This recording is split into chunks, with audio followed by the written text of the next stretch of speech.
আসসালামু আলাইকুম রহমতুল্লাহি ওয়া বারাকাতুহু।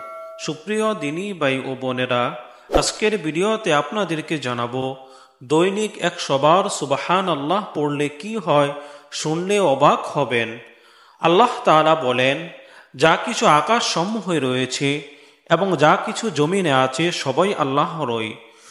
যদি তোমরা মনের কথা প্রকাশ করো কিংবা গোপন করো, আল্লাহ তোমাদের কাছ থেকে তার হিসাব নিবেন।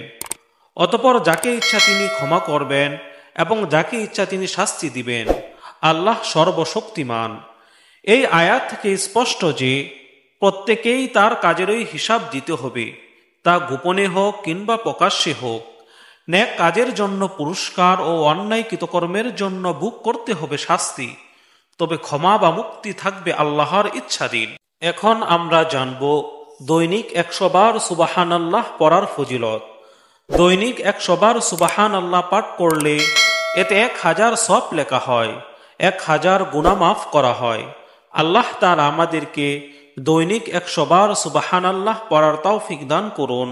আমিন।